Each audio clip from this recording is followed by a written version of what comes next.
She didn't raise her voice when they fired her. She sent one email. What happened next forced banks, lawyers, and the board to confront a truth most leaders learn too late.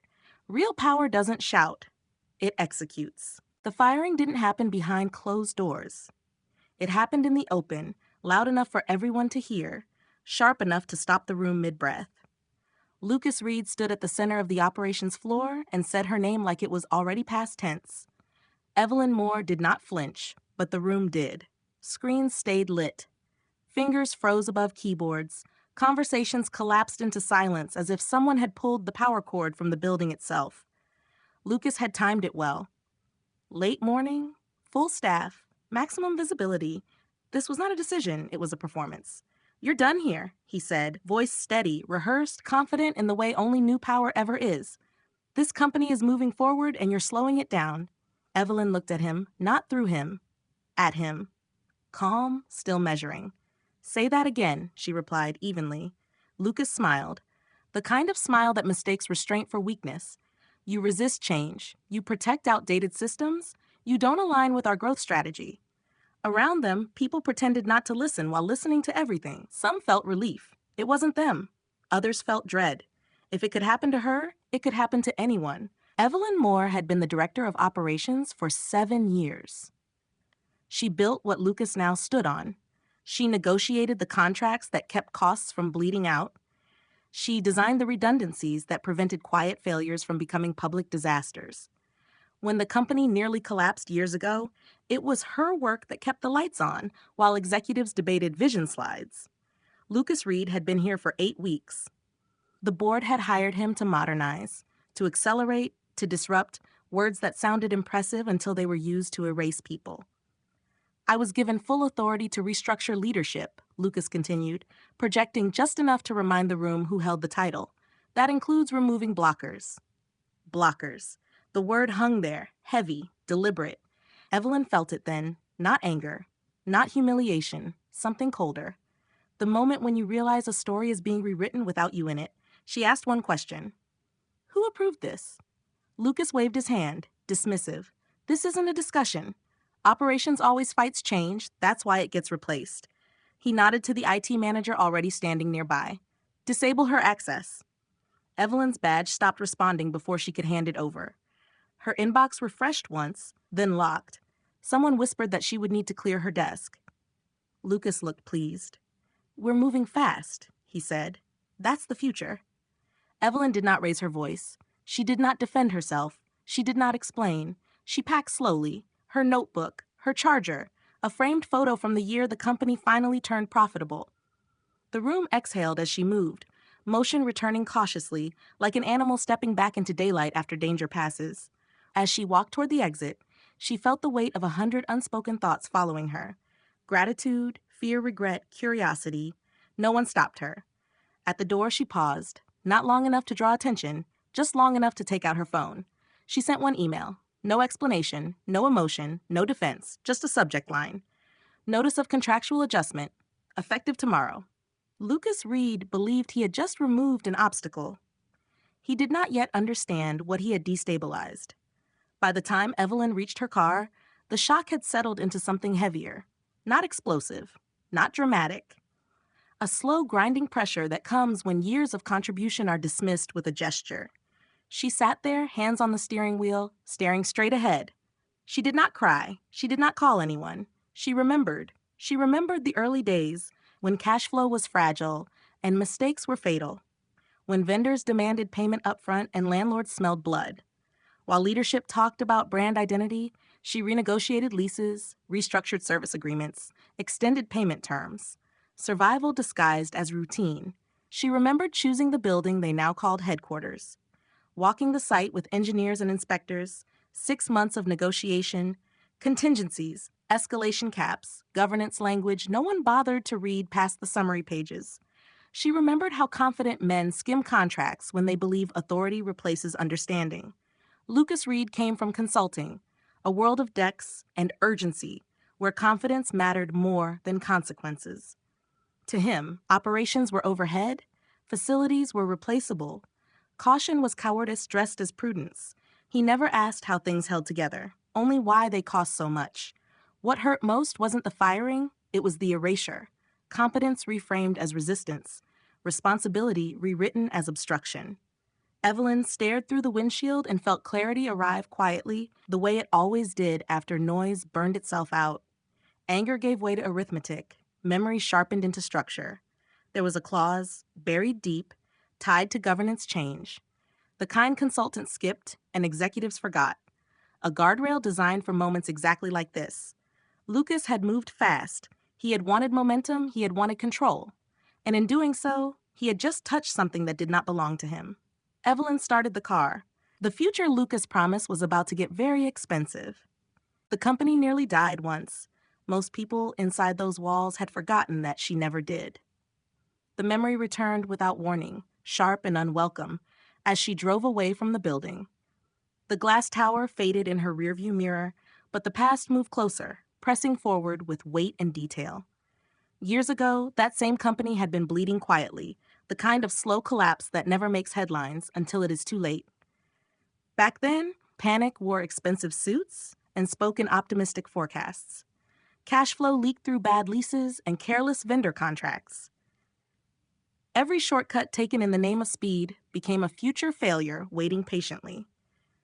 While executives argued over brand direction and market positioning, she sat in windowless rooms with spreadsheets spread wide, calculating how long the lights could stay on if nothing changed. She had been younger then, less guarded, still learning how easily credit is given to those who speak loudest. She remembered the night she realized collapse was no longer theoretical. Payroll projections flickered red. Vendors tightened terms without warning, a single missed payment away from public failure. She stayed late, alone, long after the building emptied, the hum of servers the only witness as she rewrote operating assumptions line by line. That was when she began doing work no one applauded. She renegotiated leases clause by clause, refusing superficial discounts, pushing for flexibility instead. She dismantled bloated service agreements and rebuilt them around performance rather than promises. She extended payment terms not through force, but through credibility, calling partners she had built trust with quietly over years. Each decision bought time. Time stabilized margins. Time allowed revenue to recover. Survival disguised as routine. Most people never noticed. Success is invisible when nothing breaks. When the company finally turned profitable, celebrations erupted across departments that had never touched the crisis directly. Glasses raised, emails sent, awards handed out. Her name appeared briefly in a slide deck, then disappeared again beneath louder narratives. She did not mind then. She believed stability was its own reward. That belief hardened over time into discipline. When the company outgrew its old building, she led the search personally. Not because it was glamorous, but because she understood how failure traveled through infrastructure. Power cooling access redundancy. She walked potential sites with engineers and inspectors, asking questions no consultant had on their checklist. The building they chose was not perfect. It was strategic. 6 months of negotiation followed. Landlords pushed for control. Lenders demanded reassurance. Lawyers skimmed and summarized. She did neither. She read everything. Twice. Then again, she insisted on governance language most people found unnecessary. Clauses tied to operational continuity, protections against reckless leadership changes, escalation mechanisms designed for moments everyone assumed would never come. They signed because she explained it calmly, because she framed caution as prudence, not fear, because no one imagined those words would ever matter. Years passed. Growth returned, confidence followed, and with confidence came amnesia. That was the environment the new leader entered, a company healthy enough to forget the cost of becoming so. He saw systems that worked quietly and called them inefficient. He saw redundancy and called it waste. He saw caution and labeled it resistance. In meetings, he spoke fluently in charts and urgency. Every pause frustrated him. Every question annoyed him. To him, operations were a drag on momentum. Facilities were overhead, replaceable. He once joked about it, smiling as if he had made an observation rather than an insult. She kept her expression neutral. Reacting would only validate his assumptions. She had learned that lesson early. What he never did was read past the summary pages. He trusted briefs, trusted authority letters, trusted that position conferred understanding. He mistook speed for intelligence, disruption for competence. When he spoke about restructuring, others heard opportunity. She heard danger. Not because change was wrong, but because change without comprehension always is. The firing had not surprised her. The manner had. What hurt was not losing the role. It was watching years of responsibility reduced to a line item, competence reframed as obstruction, care mistaken for cowardice. As she drove, those thoughts settled, not into bitterness, but into focus. Emotion burned itself out quickly when there was work to be done. And beneath the memories, beneath the fatigue, something else stirred awareness. A quiet certainty built not on anger, but on structure. There were things she had put in place long ago that no one remembered because they had never needed to be used. Safeguards buried under optimism, language designed for governance shifts, protections meant to outlast personalities. They had been written for leaders who moved fast without looking down. She had not lost power when she was escorted out of the building. She had simply stepped out of visibility. The company believed it had removed friction. In truth, it had just revealed how much of its stability rested on foundations it no longer understood. She drove on, calm, returning with every mile, already sensing the shape of consequences beginning to form, not through confrontation, not through noise, through paper, through timing, through clauses written when no one was watching. The past had not been erased. It had been waiting. And now it was awake. The realization did not arrive gently. It hit like a sudden drop in pressure, sharp enough to steal breath. She stopped the car on the shoulder without fully understanding why, hands tightening on the wheel as a memory surfaced with brutal clarity. A sentence, a clause, a paragraph. Most people had skimmed past because it was inconvenient, dense, and buried far below the summaries that made executives feel informed. She closed her eyes, and the words came back intact. It had been written during a season when optimism was dangerous, back when growth was fragile and leadership turnover was a real threat, not a theoretical risk. She had insisted on that language then, not as a weapon, but as a restraint, a safeguard against exactly the kind of decision that had just been made in public, loudly, and without comprehension. The company headquarters did not belong to the company. It never had. That truth sat quietly beneath layers of assumption. When the lease was signed years ago, ownership would have killed the deal. The balance sheet was too weak, the lenders too cautious, so she had structured it differently: a clean property entity, patient capital, strict governance, fully disclosed, approved by council, signed off by the board without debate, because no one expected it to matter. She controlled it. At the time, it felt like prudence. Nothing more. She had been careful to separate roles, to document every boundary, to ensure nothing could be mischaracterized later. It was not secrecy, it was structure. Arm's length, parent boring. The most powerful things always are. She remembered the negotiations vividly. Long days spent across tables with lawyers who assumed she would blink first. Inspectors who focused on surfaces while she traced failure paths through cooling, power, access. She had written the operating schedules herself because she understood how buildings fail and how companies follow. The lease mirrored operations, not the other way around. Buried past the executive summaries was the clause no consultant ever lingered on, triggered by a material change in executive control that altered operational structure. 24 hours notice, rent adjusted to market, not punitive, protective, a guardrail. She exhaled slowly, the weight of it settling into place. This was not anger, finding a target. This was memory aligning with consequence. Inside the company, the mood was already shifting. The confidence that had fueled the public firing began to thin as questions surfaced. Quiet ones at first. Legal wondered why facilities contracts had unusual language. Finance asked when the lease had last been reviewed.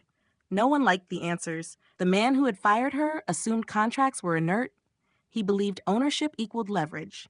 He trusted authority letters and countersignatures. He did not read past the summary pages. He never did.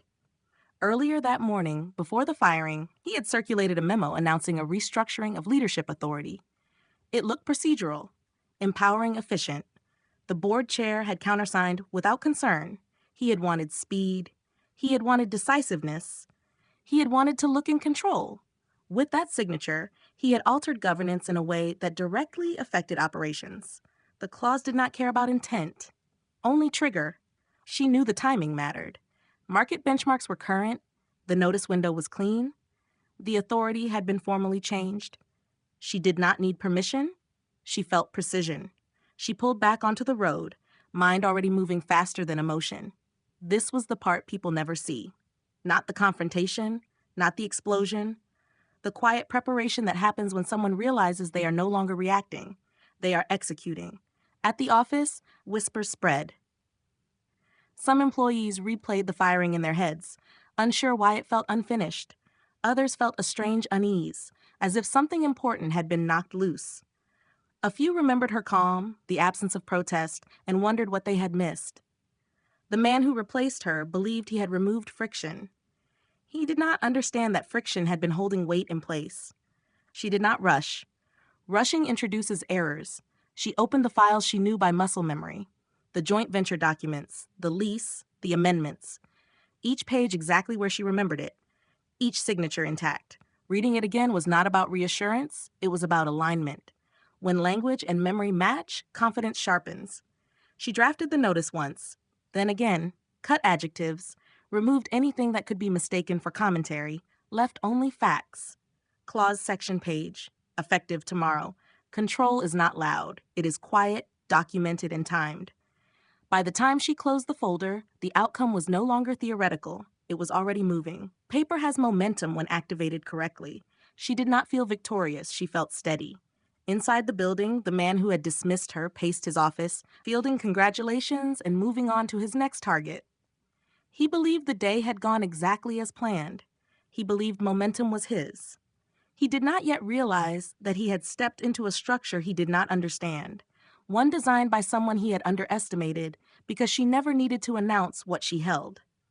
The world was about to remind him that authority without comprehension is not power. It is exposure, and exposure always collects a price, one clause at a time. The email landed quietly. By the time anyone noticed, it was already too late. It arrived without warning, without commentary, without a single emotional marker to soften its impact. One paragraph, clean language, precise timing, effective tomorrow. The kind of message that does not ask to be understood, it only asks to be read. Inside the building, confidence fractured. The first person to feel it was not the man who had fired her. It was finance. The chief financial officer reread the message twice, then a third time, pulse quickening as the implications began to stack. Market adjustment, 24-hour notice, clause reference cited cleanly, no ambiguity, no leverage to push back. This was not a threat. It was execution. Legal received it minutes later. Their reaction was slower, more dangerous silence. They opened the lease, skipped the summaries, went straight to the section cited. The language was exactly as written. Trigger conditions satisfied, remedy enforceable, timing compliant. They felt the cold realization settle in. This had been dormant. Waiting across the floor, the man who believed himself in control was mid-conversation, already moving on. He laughed at something. He talked about momentum, about cutting costs, about decisive leadership. He had no idea the ground had shifted beneath him. When the chief financial officer finally stood in his doorway, the tone was different. "We have a problem," he said. The man waved him in, irritated by interruption. "Make it quick." "It is quick," the chief financial officer replied, "and it is not small." The words that followed did not land all at once. They came in pieces. Rent adjustment, immediate effect, market benchmark, 3 times current rate, fully enforceable. The man stared, waiting for the punchline that never came. "That's not possible," he said. "She doesn't have authority." The chief financial officer did not argue. He handed over the document. Silence replaced confidence. Down the hall, legal dialed her number. The call rang out unanswered. They left a message, careful, professional. "We have received your notice, reviewing now." They reviewed faster than they wanted to admit. Within an hour, the tone changed. When legal called back, there was no accusation, only confirmation. "It complies," the attorney said carefully. "The clause is valid." The trigger was met. One question followed. "Is it enforceable?" The pause before the answer stretched longer than comfort allowed. "Yes," came the reply. "It is." That was the moment reality broke through performance. The man finally called her directly. He did not open with greetings. "What is this?" he demanded. You cannot just do this, she answered calmly, evenly, as if explaining whether. I did not, she said. The contract did. You are trying to pressure the company, he snapped. This is retaliation. No, she replied. This is governance. He accused. She waited. He raised his voice. She did not. He spoke about intent. She spoke about language. He talked about fairness. She referenced sections and page numbers. This is not personal, she said when he finally paused for breath. It is procedural. The silence that followed was not strategic. It was disbelief. She ended the call and set the phone face down. The mechanism was active now. Nothing she said could stop it. Nothing he said could undo it. Inside the building, panic arrived before comprehension. The chief financial officer ran projections. Numbers climbed into places they could not afford. Banks were called, then called back. Liquidity questions surfaced. Vendors began asking for reassurance. One requested prepayment quietly, just to be safe. The man tried to project confidence. He called an emergency meeting, spoke about temporary noise, about distractions, about staying focused. His voice sounded different now, thinner. Pushed, people noticed. By afternoon, the word liquidity entered conversations it had never touched before. That was when panic became public. Credit tightened. Timelines shrank. Options, he called her again. This time the anger had softened into bargaining. We can talk, he said. There's no need to escalate this. She listened without interruption. This is not escalation, she said when he finished. This is consequence. He had wanted speed. He had wanted authority. He had wanted control. What he got was math. The company was not collapsing because of her. It was unraveling because it had mistaken titles for understanding, because it had removed structure without knowing what it supported. She sat alone, calm returning as the system did what it had been designed to do. Pressure applied evenly. No drama, no noise, just cause and effect. Inside the building, people moved differently. Now, emails shortened, meetings ended early, cameras stayed off. Confidence drained from the walls. The man who had dismissed her believed power came from being seen. He was learning, too late, that real power often activates when no one is watching. And once activated, it does not ask permission to finish its work. The collapse did not announce itself with noise. It leaked. By morning, the company felt different. Not broken, unsteady. Like a structure that still stood, but no longer trusted its own weight. Conversations shortened. Hallways emptied faster. Confidence evaporated without explanation. The first cracks appeared where pride usually hides them best. Vendors. A longtime supplier sent a polite email just after sunrise. Revised terms, effective immediately. Prepayment required. No accusations, no panic, just caution. Another followed within minutes. Then another. Each message calm. Each one tightening the perimeter. Inside finance, screens filled with red flags. Projections stretched thin. Liquidity buffers shrank. Numbers no longer bent to optimism. They obeyed math. The man at the center of it all told himself this was temporary. He said it out loud to anyone who would listen. Temporary noise, overreaction, a misunderstanding that would correct itself once everyone calmed down. But no one calmed down. The bank called before noon. Not him. Finance. The relationship manager spoke carefully, choosing words designed to protect both sides. A sudden cost increase of this magnitude raises concerns. Exposure needs review. Terms may need adjustment. The word liquidity entered the conversation like a fault line. When it did, fear stopped pretending to be professional. Credit tightened. Approvals slowed. Procurement froze mid-process, waiting for guidance that never came. Every decision needed another decision, and none arrived fast enough. Employees noticed before leadership admitted anything was wrong. Meetings ended early. Cameras stayed off. Slack messages went unanswered. People do not need explanations when gravity shifts. They feel it in the way time stretches. 2 senior managers resigned by mid-afternoon. No speeches, no ultimatums, short notices citing personal reasons. They had reputations to protect. Staying meant explaining choices they had not made. Leaving was quieter. Clients sensed it next. One major account paused a renewal, requesting assurances of service continuity. Legal could not provide them. Compliance filings tied operations to a specific address. Any uncertainty around that address triggered review. The pause spread. The man tried to rally confidence. He called an all-hands meeting and spoke about resilience, about momentum, about staying focused amid distraction. His words sounded familiar, rehearsed, hollow. No one asked questions that scared him more than resistance ever had. He retreated to his office and called her again. The tone had changed. Threats were gone. What replaced them was urgency wrapped in politeness. "We can resolve this," he said. "There's no reason to hurt the company." She listened. She always listened. "This is not harm," she replied evenly. "This is structure responding." "You're forcing our hand," he said. "You're pushing us into chaos."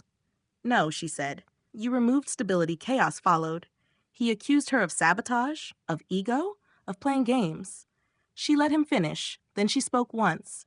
"You believed authority replaced understanding," she said. "It does not." Silence followed, heavy disbelieving. Inside the company, the chief financial officer realized something that made his stomach drop. Relocation was not an option. Not quickly. Every viable alternative required months of approvals, inspections, capital commitments they did not have.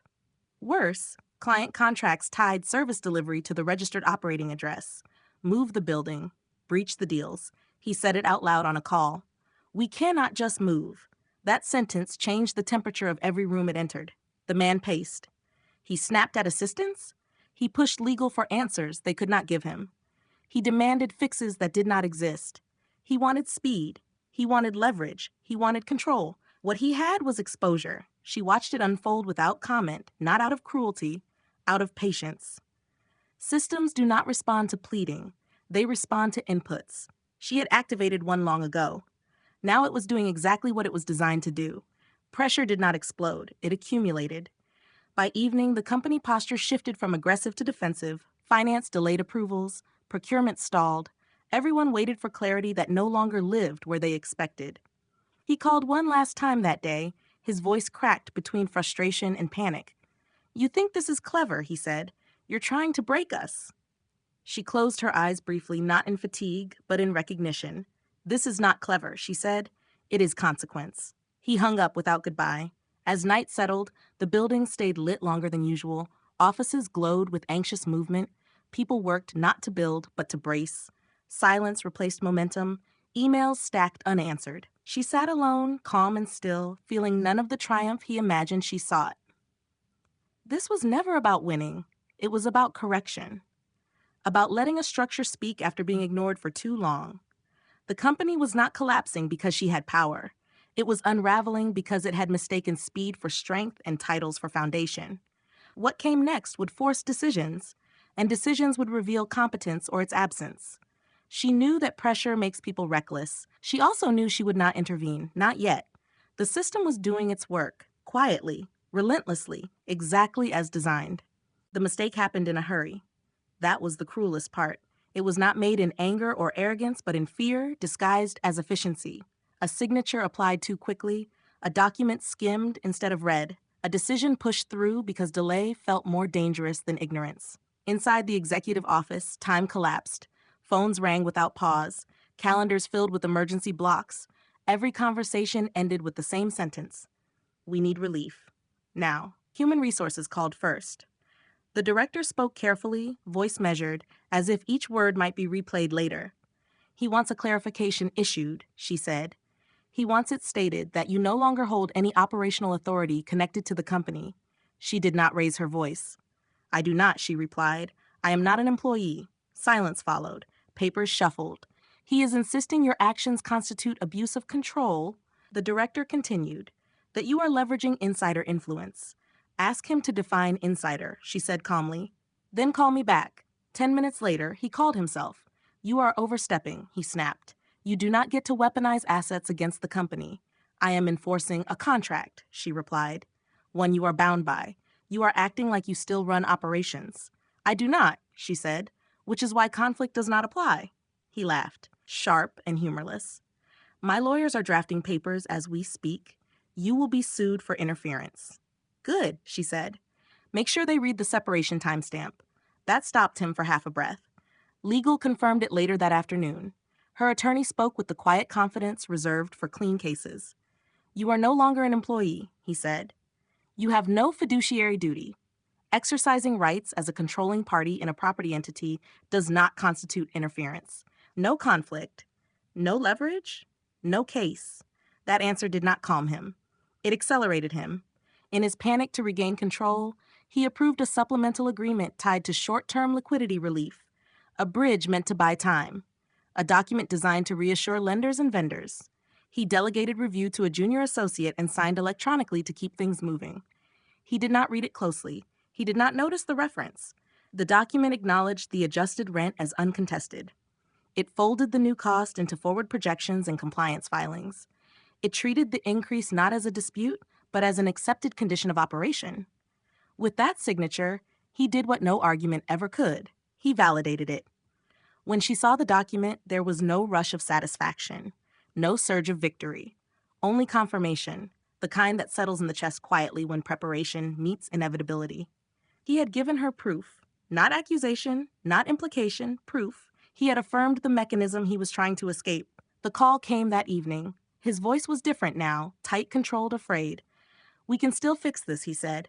"We can unwind it. We just need to talk." She answered honestly, "You already made it worse." Silence stretched on the line, thick and heavy. In that pause, something shifted. Not in her, in him.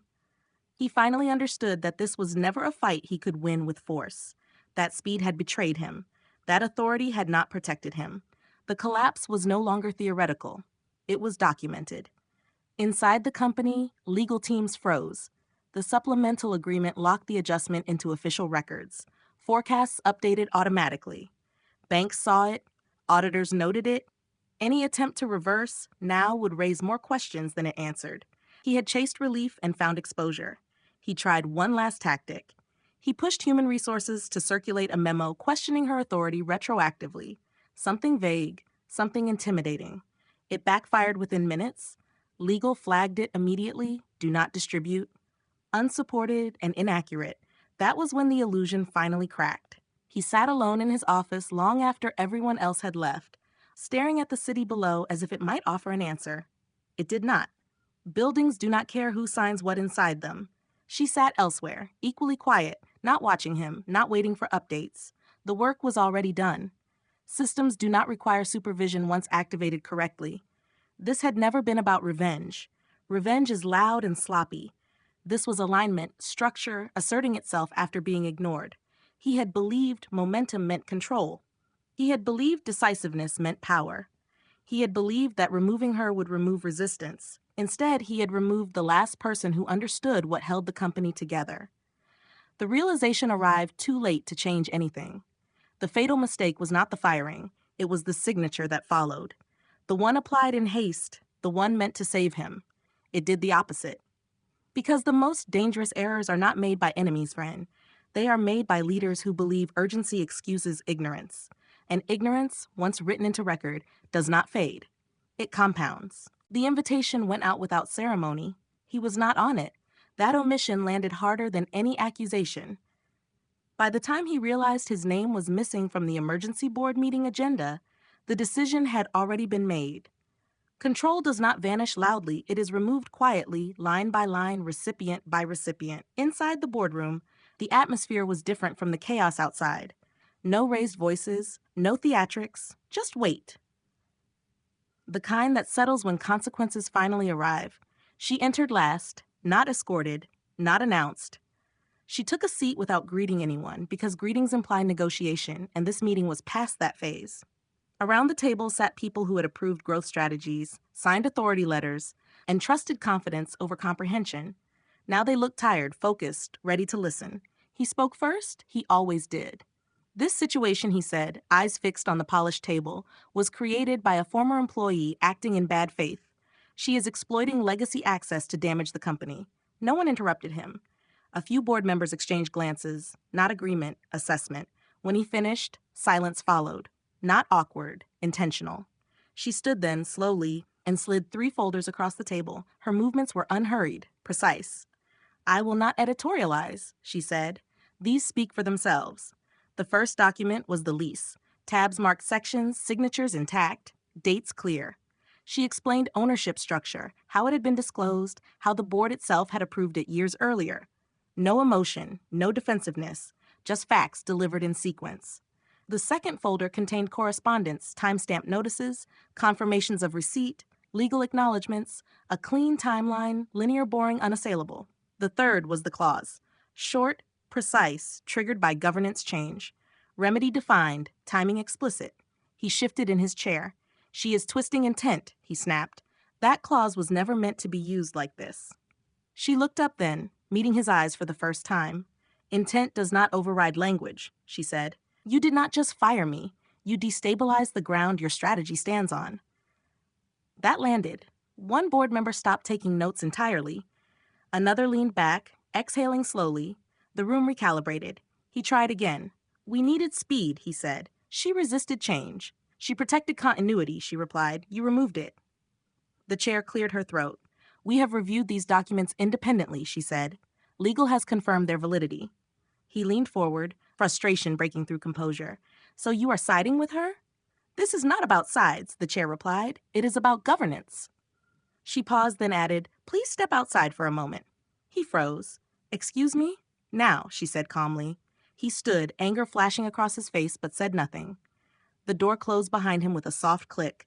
No drama, no audience. Inside the room, the air changed. Someone straightened their papers. Another finally spoke, voice low, deliberate. For the first time since the crisis began, the conversation felt balanced.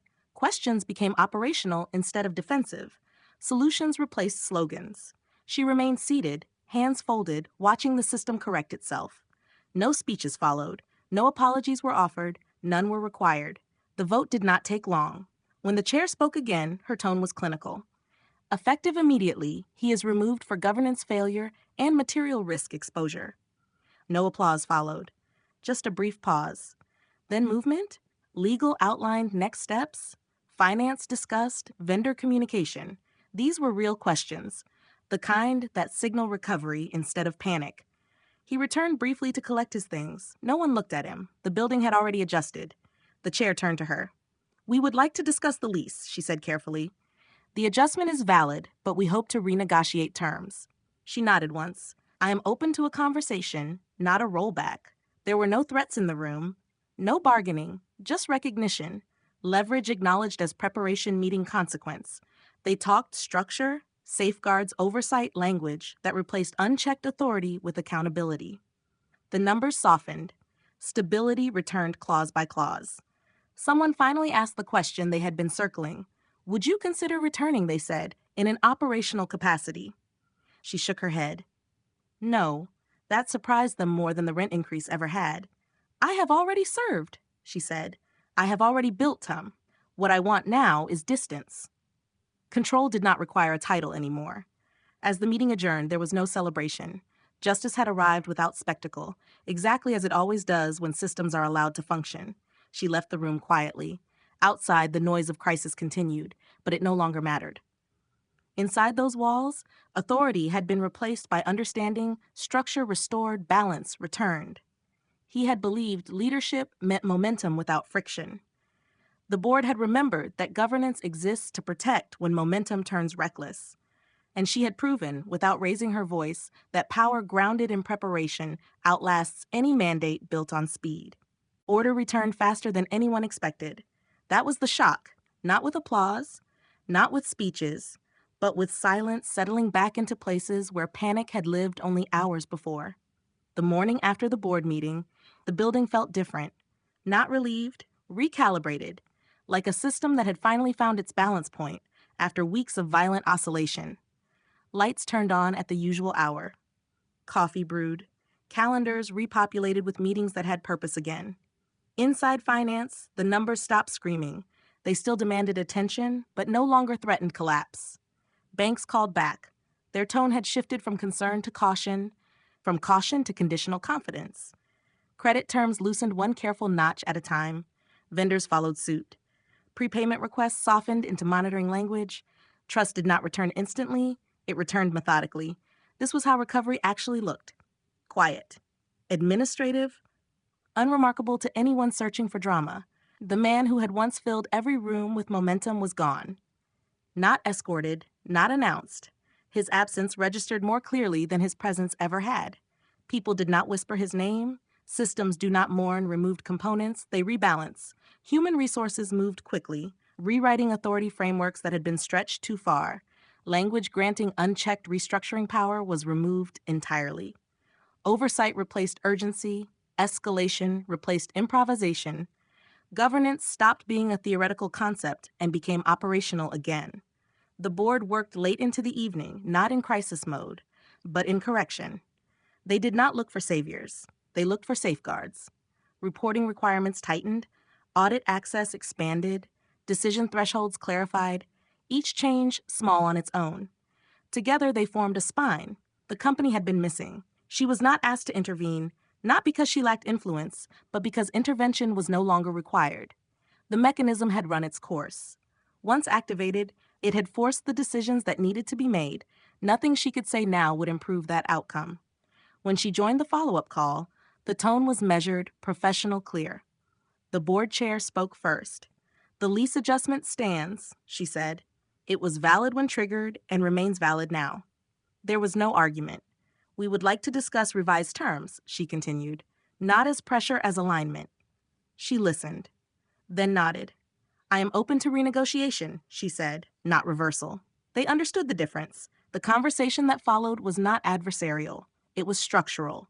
Timelines, benchmarks, safeguards, rent softened from its punitive peak, recalibrated to reflect stability rather than shock. In exchange, transparency was written into every page. Reporting cadence, audit rights, escalation triggers that ensured no future leader could mistake speed for immunity. Clause by clause, balance returned. Someone asked, carefully, what she wanted in return. She paused before answering, not because she needed leverage, but because she did not need any. "Distance," she said. That surprised them. They had expected a seat, a title, a return, control reclaimed visibly. Instead, she chose absence, not withdrawal perspective. "I built what needed to be built," she said. "I do not need to run it to ensure it survives." That truth settled slowly around the table. After the call ended, the company continued without spectacle. Vendor communications went out. Clients lifted their pauses. Renewals resumed. Internal calendars filled with routine instead of emergency blocks. The posture shifted from defensive to deliberate.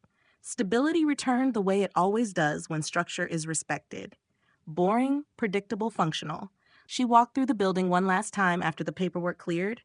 Not to reminisce, not to inspect, just to confirm.